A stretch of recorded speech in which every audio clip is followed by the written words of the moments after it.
André-Paul Baillon, bonjour. Bonjour. Bienvenue dans notre émission Parole d'expert. Vous avez choisi de nous parler d'audit social avant transmission. Alors, pour commencer, on peut peut-être parler de l'audit social de l'entreprise, notamment des passifs sociaux. Oui, ce qui est important d'ailleurs, parce que lorsqu'on va transmettre son entreprise, en fait, on a toujours en arrière-plan un élément qui va nous arriver dans le deal que l'on va signer, qui est la garantie de passif. Alors, pour minimiser, on va dire, les éléments, évidemment, il faut passer en revue un certain nombre de choses. D'abord, vraisemblablement, regarder la conformité des contrats de travail de chacun de ses salariés, peut-être même celui du dirigeant d'ailleurs, qui pourrait bénéficier d'un contrat de travail.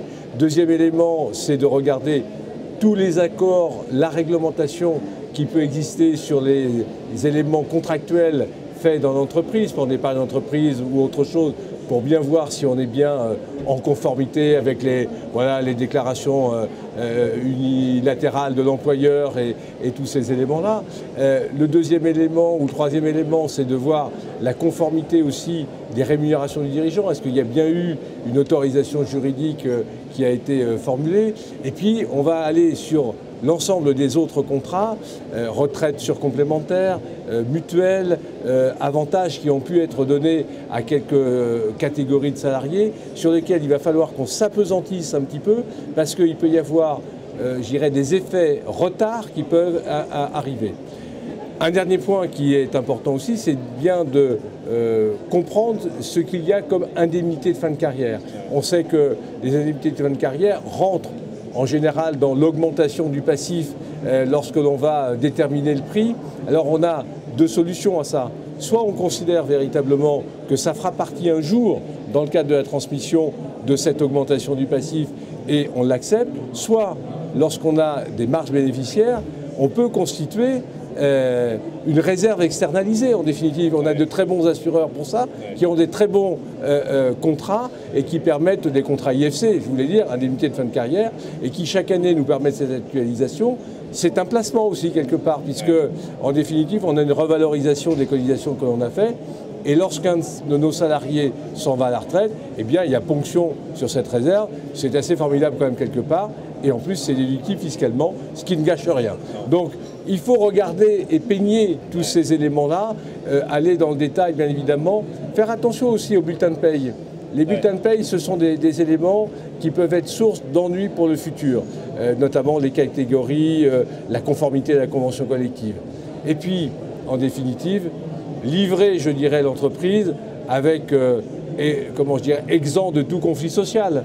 Donc, ne pas masquer, par exemple, à son repreneur qu'on vient de déclencher un licenciement pour faute ou économique. Non, il faut le dire. Et il faut essayer d'éviter que ça se passe dans les périodes de transmission. Je crois que là, il y a toute une liste qu'il faut bien avoir, bien entendu, à l'esprit. C'est un gros travail, cet audit. Est-ce que l'expert comptable peut le mener chez soi pour son client qui va céder son entreprise? Mais l'expert comptable est la personne tout indiquée. Je veux dire, aujourd'hui, on sait très bien que les cabinets d'expertise comptable ont développé une vraie compétence en matière sociale, en termes d'audit social. Ceci étant, s'ils sentent une limite de compétence, et ça peut arriver, il faut qu'ils le déclarent tout de suite. Et là, il y a des avocats avec lesquels on travaille formidablement bien en termes de coopération interprofessionnelle qui peuvent tout à fait prendre le relais. Notamment, je pense, sur des contrats un petit peu importants, difficiles ou complexes. Agents, par exemple, d'affaires ou des représentants ou des cadres supérieurs avec des clauses particulières, où là, éventuellement, nous, qui sommes plutôt des personnes dans l'application du droit, nous avons peut-être besoin de ressources de ceux qui pratiquent le droit au quotidien et qui sont d'ailleurs au contact du problème de la doctrine prud'homale en particulier. Mettre de côté ces sujets-là et peut-être les sous-traiter à des spécialistes. Éventuellement. Et puis, on ne fera que amplifier l'idée de l'interprofessionnalité. Et on sait très bien que le chef d'entreprise lui-même, ce qu'il demande, c'est une réponse de compétence, une réponse d'utilité. Et si on ne sait pas bien faire, il nous en voudra. Par contre, si on sait lui présenter à côté de nous le spécialiste, il sera heureux d'avoir une prestation complète. Et je crois qu'on sera pour lui quelqu'un de bon conseil, en définitive.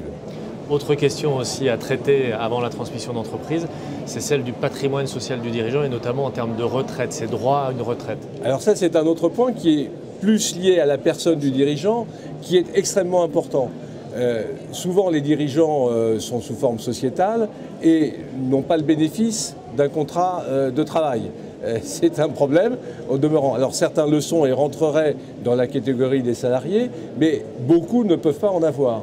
Donc ça veut dire que quelque part, si on prépare la transmission en vue d'une retraite, d'abord, il ne faut pas se tromper de combat, d'abord on transmet son entreprise et on prépare ensuite son départ en retraite. On sait qu'on a toujours un délai quelque part. Donc il faut quand même valoriser la mariée avant d'en avoir simplement la joie de profiter de cette mariée et d'ensuite travailler sur sa retraite. Travailler sur sa retraite, il faut bien se dire que ça se prépare en amont, c'est-à-dire qu'il faut que 2 ans avant, on ait commencé à consulter sa situation, qu'on ait quelques démarches avec quelques conseillers patrimoniaux ou quelques agents d'assurance qui peuvent aider à cet élément-là, voir en définitive comment va s'organiser la sortie. Pas de surprise, 50% de la rémunération quand on sera à la retraite. Donc il faut un peu préparer les choses. Donc ça veut dire qu'on aura encore en amont à préparer des éléments. Deuxième élément qu'il ne faut pas oublier, c'est le problème de la portabilité de la mutuelle. Dirigeants, salariés sans contrat, pas de portabilité. Donc ce qui veut dire que du jour au lendemain, on se retrouve sans mutuelle.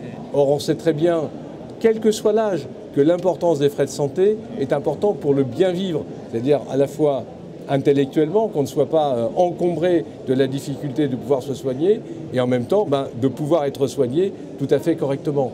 Donc, ce qui veut dire que quelque part, ces 2 points-là sont 2 points à gérer par le dirigeant. Ce qui veut dire que, notamment sur le plan de la retraite, eh bien, il va falloir qu'il prépare très longtemps en avance pour constituer un petit capital, pour agrémenter en définitive la retraite. PEA, PER, assurance vie, PERCO, toutes formes qui peuvent exister et qui peuvent être déduites en franchise d'impôt au travers de l'entreprise et qui deviendra un bénéfice. Article 83, pourquoi pas.